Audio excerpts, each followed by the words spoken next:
தமிழக முதல்வர் அவர்கள் சட்டப்பேரவை உறுப்பினர்கள் தங்கள் பகுதியிலே இருக்கின்ற குறைகளை நேரடியாக கேட்டறிந்து அந்த குறைகளை நிவர்த்தி செய்கின்ற பணிகளை மேற்கொள்ள உத்தரவிட்டிருந்தார்.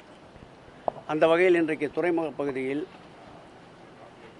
சட்டப்பேரவை உறுப்பினர் என்ற வகையில் நானும், பெருநகரத்துடைய மேயர் பிரியா அவர்களும், துறையினுடைய ஆர்டிசி அவர்களும், துறையினுடைய மண்டல குழு அதிகாரி அவர்களும், பொறியாளர் அவர்களும், நம்முடைய மண்டல குழு தலைவர் ஸ்ரீராமுலு அவர்களும் மற்றும் கழக நிர்வாகிகளோடு இன்றைக்கு பல்வேறு இடங்களில் ஆய்வுகளையும் தொடர்ச்சியாக பல்வேறு புதிய பணிகளுக்கு அடிக்கல் நாட்டுகின்ற பணிகள் துவக்குகின்ற நிகழ்ச்சியிலும் பங்கேற்றோம்.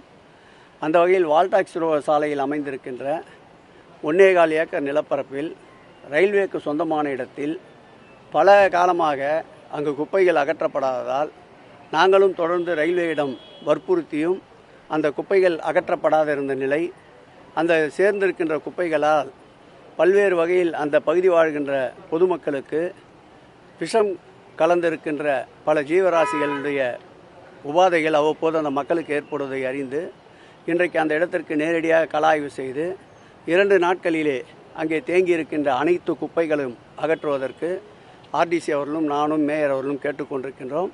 அந்த பணிகளை தற்போது துவக்கியிருக்கின்றார்கள்.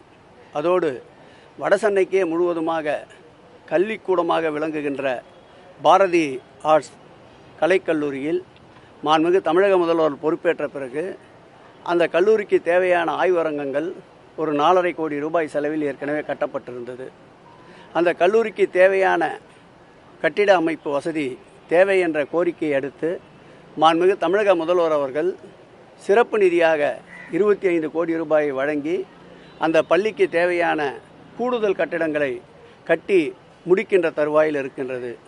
வருகின்ற 16ஆம் தேதி நம்முடைய விளையாட்டுத்துறை அமைச்சர், திராவிட முன்னேற்றக் கழகத்தின் இளைஞணி செயலாளர் அவர்கள் அந்த கட்டிடத்தை துவக்க இருக்கின்றார்கள். அந்த கட்டிடத்திற்கு மாண்புமிகு தமிழக முதல்வருடைய அனுமதி பெற்று கலைஞர் நூற்றாண்டு விழா கட்டிடம் என்று பெயரிடப்பட இருக்கின்றது. அந்த கட்டிட திறப்பு விழா குறித்த ஆய்வுப் பணிகளை இன்றைக்கு மேற்கொண்டோம்.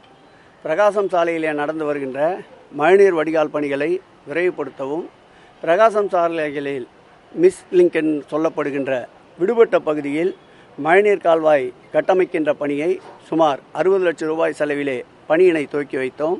அதேபோல் இந்த தாயார் சாஹிப் தெரு வார்டு 59 இருக்கின்ற விடுபட்டு இருக்கின்ற அந்த மழைநீர் கால்வாய் 31 லட்சம் ரூபாய் செலவிலே அமைய இருக்கின்ற அந்த கட்டுமான பணியையும் இன்றைக்கு துவக்கி வைத்திருக்கின்றோம்.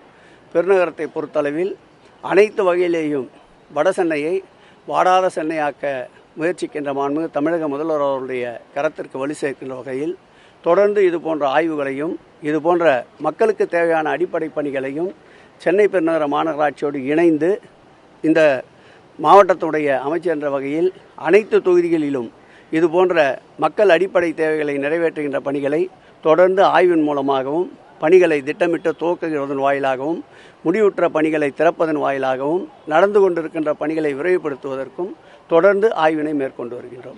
நேற்று முதலமைச்சர் தொடங்கி வச்ச திட்டம் மிக சிறப்பான திட்டம்னு வானதி சீனிவாசன் சொல்லியிருக்காங்க. எதிர்க்கட்சிகளே இது போன்ற திட்டங்களை பாராட்டக்கூடியதை எப்படி பார்க்குறீங்க? ஏற்கனவே மாண்புமிகு தமிழக முதல்வர் அவர்கள் தமிழ்நாடு முதலமைச்சராக பொறுப்பேற்றவுடன் அவர் கூறிய வார்த்தை, வாக்களித்தவர்கள் இவருக்கு வாக்களித்தோமே என்று மகிழ்ச்சி அடைவார்கள், வாக்களிக்காதவர்கள் என் தலைமையில் அமைந்திருக்கின்ற இந்த அரசு செயல்படுத்தப்படுகின்ற திட்டங்களை பார்த்து ஏன் இவருக்கு வாக்களிக்க தவறிவிட்டோம் என்று வருத்தப்படுவார்கள் என்று கூறியிருந்தார். அதை நிறைவேற்றுகின்ற வண்ணம் இன்றைக்கு மாற்றாரும் புகழக்கூடிய அளவிற்கு பல்வேறு மக்கள் நல திட்டங்களை கொண்டு வரும்போது மக்கள் முன்னால் அதற்கு மாற்று கருத்து கூறினால் எடுபடாது என்ற நிலையிலே மனசாட்சியோடு அவர்கள் இந்த திட்டத்தை வாழ்த்தியதை நாங்கள் வரவேற்கின்றோம். இதேபோல் அனைத்து மக்கள் நல திட்டங்களையும் எதிர்க்கட்சியினரும் ஒத்துழைப்பு தந்து அந்த திட்டங்கள் முழுமையாக மக்களுக்கு சென்று அடைகின்ற ஒரு நல்ல சூழலை உருவாக்குவது தமிழகத்தின் மாண்புமிகு தமிழக முதல்வர் அன்பிற்கினிய எங்கள் ஆருயிர் தளபதி அவர்கள் தலைமையில் அமைந்திருக்கின்ற இந்த அரசு தொடர்ந்து செயல்படுத்தும். சார், இந்த பொது போக்குவரத்து ஊழியர்கள் இது அதே போன்று இந்த நிதி பற்றாக்குறை காரணமாக அவங்களோட கோரிக்கைகள்லாம் நிறைவேற்றப்படலை. இந்த நிலையில் வந்து கேளிக்கை நிகழ்ச்சிகளுக்கும் இல்லை சிலை அமைப்பதற்குமே தமிழ்நாடு அரசு முழு செலவு பண்ணுது. இந்த நிலைமையில ஃபார்முலா கார் ஒன்றுலாம் தேவையான்ட்டு வாழ்ந்து மறைந்த தலைவர்களுக்கு சிலைகளை அமைப்பதும், அதேபோல் மக்களை மகிழ்ச்சியில் ஆழ்த்துவதற்கு ஞாயிற்றுக்கிழமை போன்ற கிழமைகளில் சண்டே நிகழ்ச்சி நடத்துவதும் எப்படி தேவையற்ற ஒன்று என்று கருத முடியும்? இந்த மாநிலத்தை உயர்த்தி பிடிப்பதற்காக, இந்த தேசத்தை உயர்த்தி பிடிப்பதற்காக மேற்கொண்ட நடவடிக்கைகள் காரணமாக எண்ணற்ற தியாகங்களை புரிந்தவர்களுக்கு சிலை அமைப்பதை கூட தவறு என்று கருதுபவர்கள் கருத்து குருடர்கள் என்று தான் எடுத்துக்கொள்ள வேண்டும். கேளிக்கை என்பது மக்களுக்கு ஒரு புறம் கடினமான உழைப்பு, மற்ற பணிச்சுமைகள் இருந்தாலும் வாழ்க்கையிலே அவர்களுக்கும் ஒரு பொழுதுபோக்கு அம்சம் தேவை. அதேபோல் இன்றைக்கு விளையாட்டு என்பது தமிழகத்தில் மட்டுமல்ல, இந்தியாவில் மட்டுமல்ல, உலக அளவிலே உயர்த்தி பிடிக்கின்ற ஒரு சூழல் இருக்கின்றது.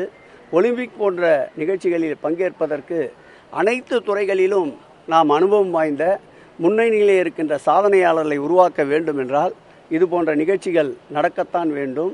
முடியாதவர்கள் இது போன்ற குறைகளை சொல்லிக் கொண்டுதான் இருப்பார்கள். இது நினைத்ததை நடத்தி முடிக்கின்ற ஆட்சி. இது போன்ற பணிகள் எங்கள் ஆட்சியில் தொடர்ந்து கொண்டுதான் இருக்கும்.